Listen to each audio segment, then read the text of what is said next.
Sony's Spider-Man universe adapted a litany of great Marvel villains, but their respective threat levels deviate notably from the source material.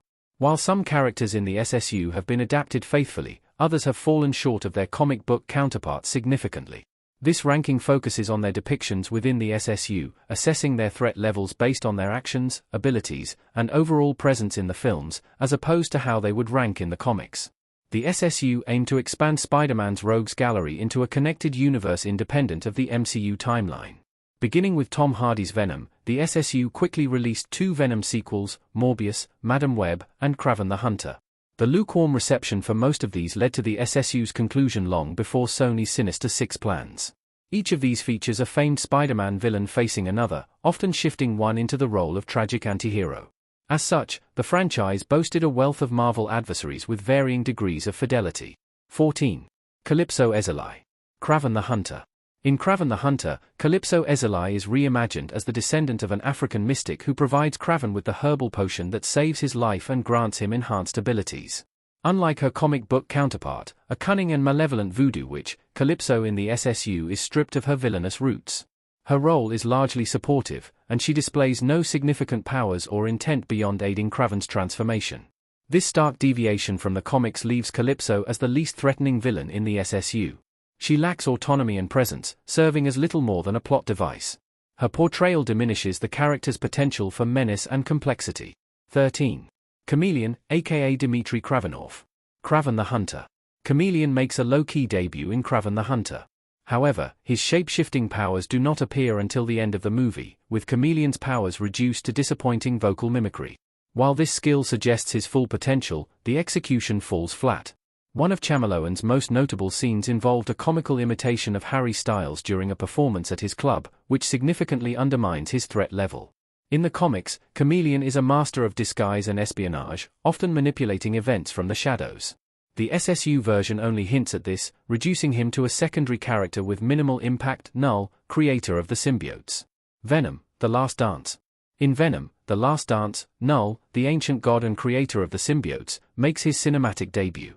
Seated ominously on his throne, he commands the deadly xenophages to hunt Venom and Eddie. While this initially felt very promising, Null never leaves his throne and remains imprisoned throughout. In the comics, Null is a cosmic-level villain who wreaks havoc across the galaxy.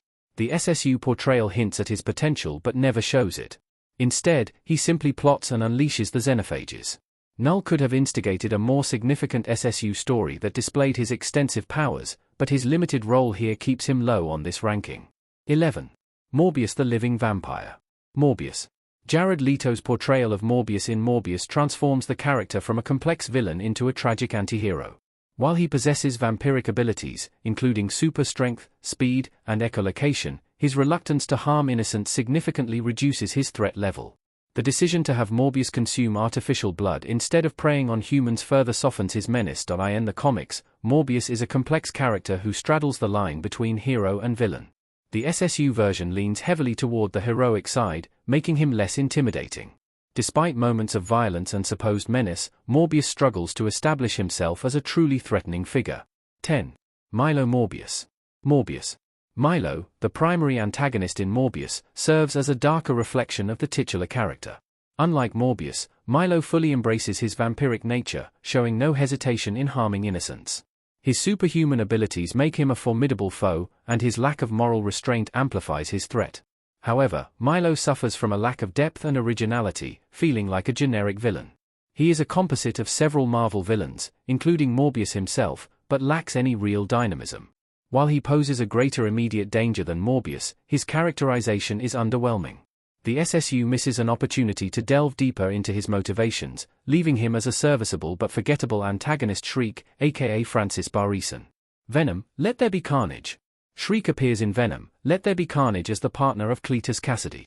Her sonic scream powers make her a significant threat, capable of causing massive destruction. In one standout moment, she brings down the San Francisco Cathedral, demonstrating her deadly potential. Despite her abilities, Shriek is underutilized in the film.